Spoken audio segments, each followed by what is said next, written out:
까맣게 타버린 일상. 어린아이부터 어른들까지 서글프게 울고 있습니다. 도대체 무슨 일이 일어난 것일까요? 케이틀린 씨의 이야기를 들어보시죠. 안녕하세요. 저는 케이틀린이라고 해요. 시카고 대학에서 역사 교수입니다. 2021년 4월에 일본 교토에 왔어요. 일본 근현대사, 특히 제1한국인 분들의 역사랑 지금 상황을 깊이 있게 연구하려고 1년 동안 머물기로 했거든요.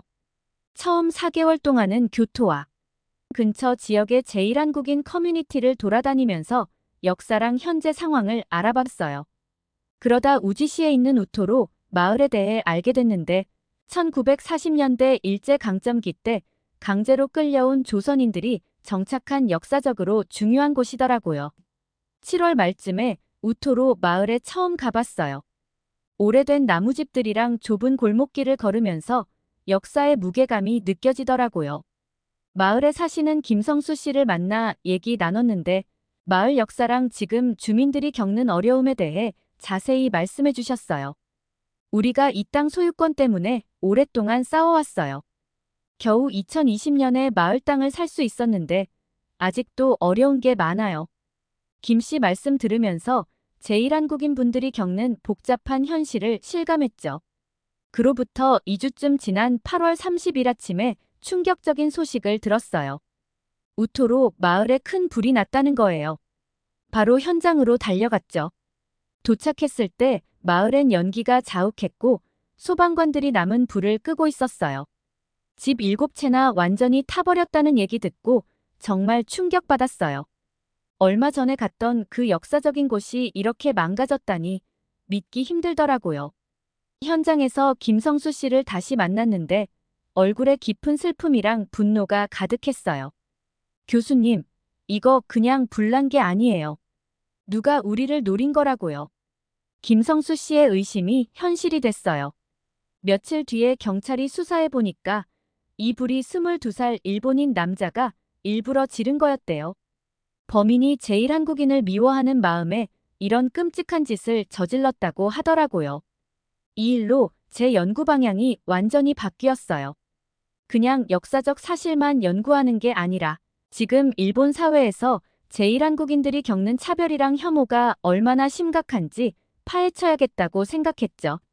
우토로 마을 주민들의 아픔을 직접 보면서 이 사건이랑 그 영향을 세상에 꼭 알려야겠다는 사명감이 생겼어요. 역사학자로서 과거랑 현재를 연결해서 더 나은 미래, 사회를 만들 수 있는 통찰을 주는 게 제 역할이라고 생각했거든요. 그날 밤 호텔로 돌아와서 노트북 켜고 이렇게 썼어요. 우토로 마을 방화 사건은 제1한국인들이 겪는 현대적 문제를 축소해서 보여주는 거야. 이 사건을 통해 일본 사회가 다른 문화를 얼마나 받아들이는지, 역사를 어떻게 인식하는지, 그리고 소수자를 어떻게 대하는지 엿볼 수 있어. 이 사건 때문에 내 연구는 더 현실적이고 급한 문제에 초점을 맞추게 됐어요. 앞으로 남은 연구 기간 동안 우토로 사건이 어떤 결과를 낳았고 제1한국인 커뮤니티에 어떤 영향을 미쳤는지 깊이 있게 조사하기로 마음먹었죠. 저는 우토로 마을 방화 사건 이후에 한국이랑 일본이 어떻게 반응하는지 정말 관심 있게 지켜봤어요. 그러다 보니 한국의 대응에 완전 감동받았다니까요.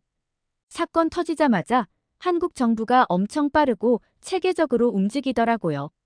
외교부에서 바로 일본 정부한테 제대로 수사하고 피해자들 지원하라고 요구했어요. 게다가 재외동 포재단을 통해서 피해 주민들한테 긴급 지원금도 보내고 실제로 도움이 되는 걸 해줬더라고요. 근데 더 놀랐던 건 한국 시민들의 반응이었어요. 사건 소식 듣자마자 전국에서 우토로 마을 주민들 돕겠다고 모금 운동이 시작됐대요. SNS로 퍼지니까 며칠 만에 엄청 커졌더라고요. 한국 NGO에서 일하는 분이 저한테 그러더라고요. 우토로 주민들 아픔이 우리 아픔이에요. 돕는 건 당연한 거죠. 한국 사람들이 이렇게 뭉치고 빠르게 대응하는 걸 보니까 정말 감동이었어요.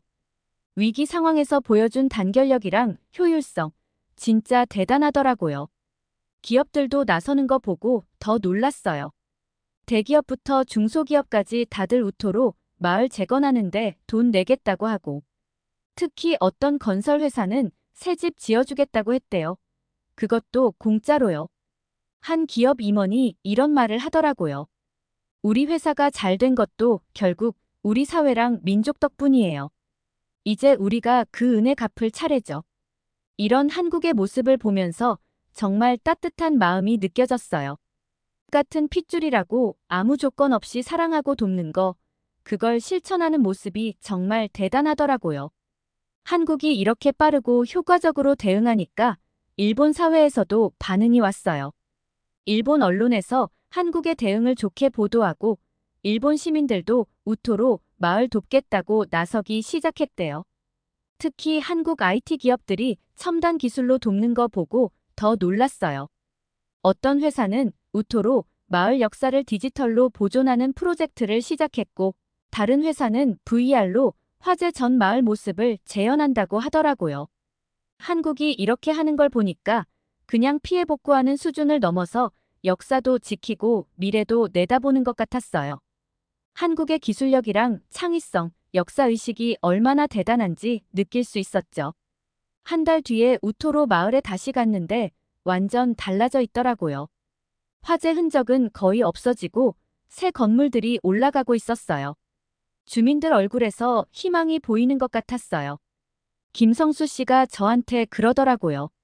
한국 동포들이 도와줘서 우리가 다시 일어설 수 있었어요. 이런 한국의 국민성을 보면서 정말 감탄, 또 감탄할 수밖에 없었어요. 이 모든 걸 지켜보면서 한국이란 나라랑 한국 사람들이 얼마나 대단한지 새삼 깨달았어요. 위기가 왔을 때 보여준 단결력이랑 효율성, 창의성, 진짜 놀라웠다니까요. 저희가 우토로 마을 방화 사건을 조사한 지 2개월쯤 됐을 때예요. 갑자기 일이 예상치 못한 방향으로 흘러가기 시작했어요. 교토대학의 나카무라 교수님한테서 이메일이 온 거예요. 범인에 대한 새로운 정보가 있다면서 저를 급히 만나고 싶어 하더라고요. 다음 날 나카무라 교수님을 만났는데 정말 놀라운 얘기를 들었어요. 그 22살 일본인 남자가 사실은 극우단체의 조종을 받아서 이런 짓을 저질렀대요. 더 충격적인 건 그 극우단체 뒤에 일본의 유력 정치인이 있다는 증거까지 있다는 거예요. 나카무라 교수님이 그러더라고요. 케이틀린 교수, 이 정보 아직 비밀이에요. 근데 우리가 이거 파헤치지 않으면 진실이 영원히 묻힐 수도 있어요. 솔직히 그 말 듣고 엄청 고민됐어요. 이게 사실이면 그냥 혐오 범죄가 아니라 정치적 음모라는 거잖아요. 한일 관계에 엄청난 영향을 줄 수 있는 폭탄급 정보였죠. 저희는 바로 깊이 있는 조사를 시작했어요. 나카무라 교수님의 제보자도 만나고 관련 서류들도 받고 여러 관계자들이랑 몰래 인터뷰도 했죠. 조사할수록 사건의 실체가 점점 드러났어요. 그 극우단체가 제1한국인 문제를 정치적으로 이용해서 반한 감정을 부추기고 그래서 지지 기반을 넓히려고 했던 거예요. 순진한 젊은이를 세뇌시켜서 이런 끔찍한 범죄를 저지르게 한 거죠.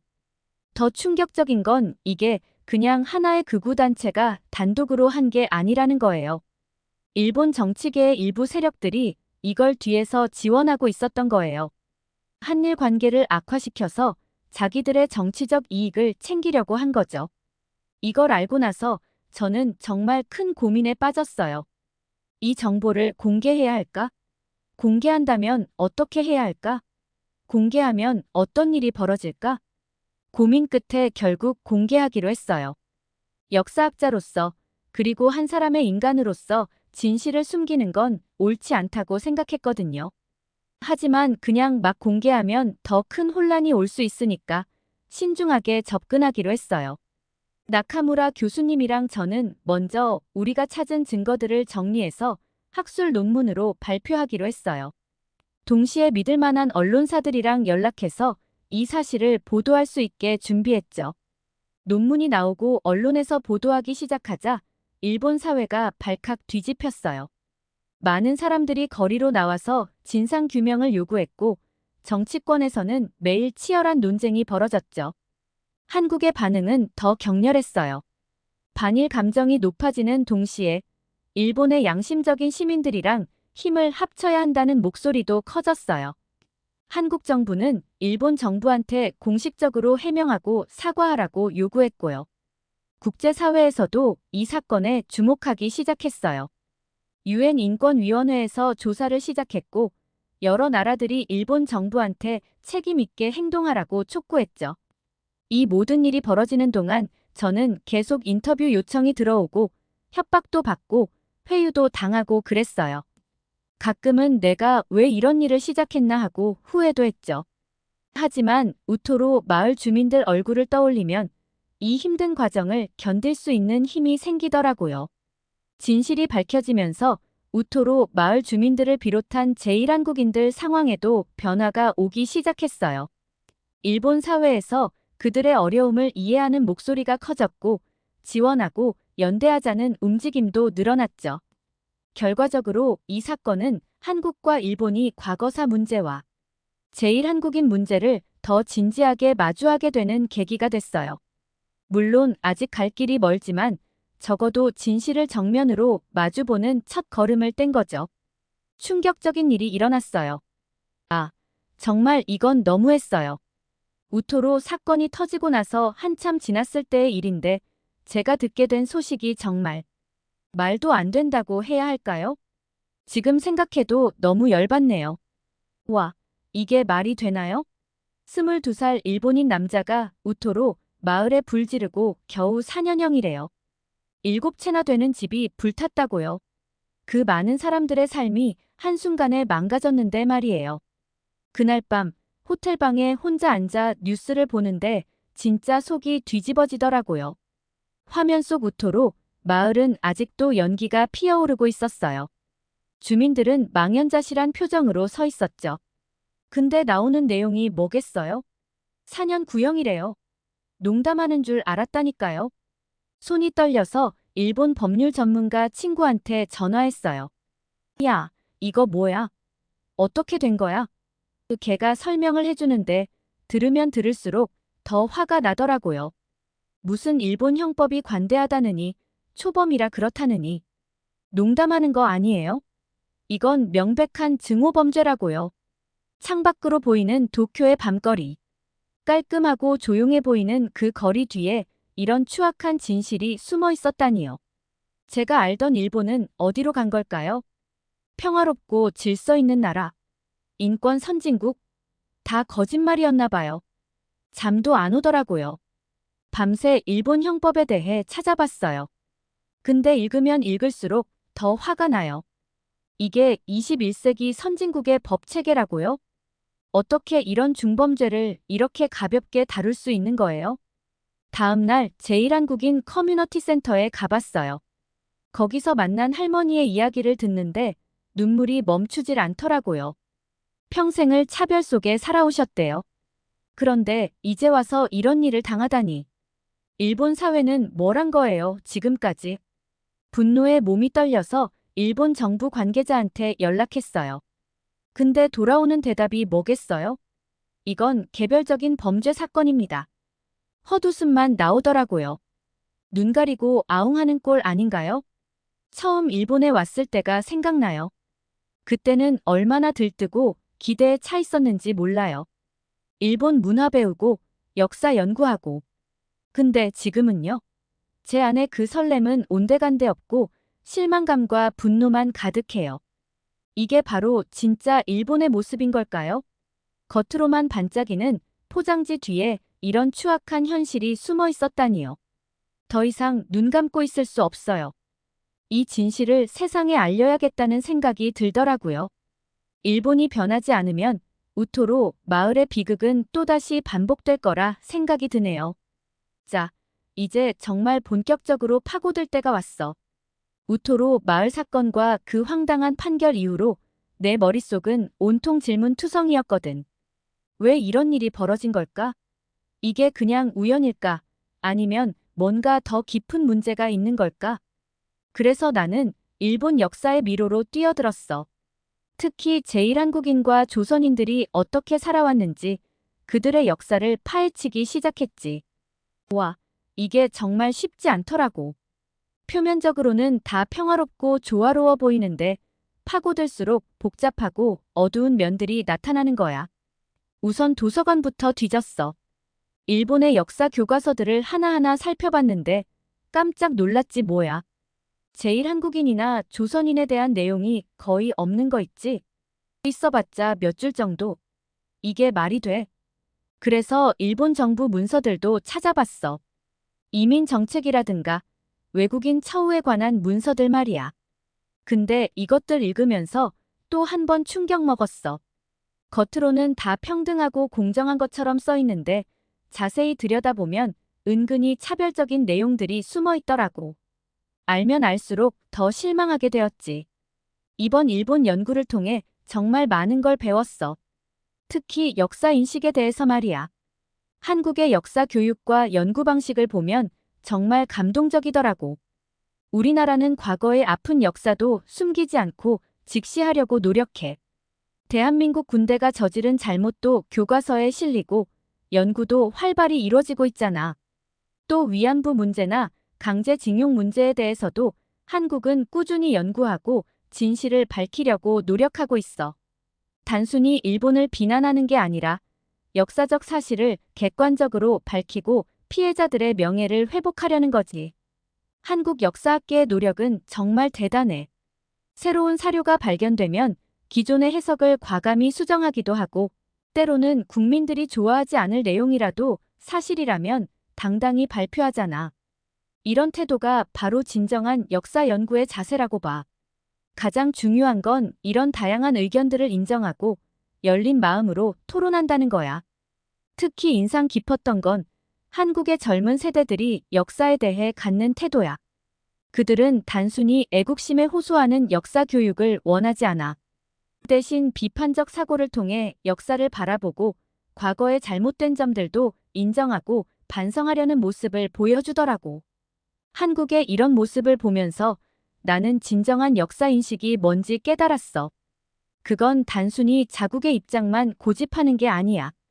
다양한 시각을 인정하고 때로는 불편한 진실도 받아들이며 계속해서 진실을 추구해 나가는 거지. 물론 한국도 아직 가야 할 길이 멀어. 하지만 적어도 올바른 방향으로 나아가고 있다는 점은 분명해 보여.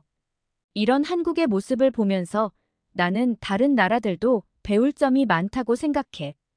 역사는 단순히 과거의 이야기가 아니야.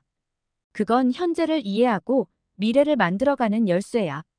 한국이 보여주는 이런 성숙한 역사 인식이 앞으로 동아시아, 나아가 전 세계의 평화와 화해에 기여할 수 있길 바래. 이번 연구를 통해 나는 한국의 역사 연구와 교육 방식에 대해 깊은 존경심을 갖게 됐어. 앞으로도 한국이 이런 객관적이고 성숙한 태도를 유지하면서 동시에 과거의 아픔을 치유하고 더 나은 미래를 만들어갈 수 있길 진심으로 응원할 거야. 우토로의 이야기를 듣고 너무 슬퍼 함께 눈물을 함께 흘렸습니다. 케이틀린 씨의 사연 잘 들었습니다. 재미있게 들으셨으면 잊지 말고 좋아요, 구독 알림 설정까지 부탁드립니다. 다음에 더 재미난 이야기를 들고 돌아오겠습니다. 감사합니다.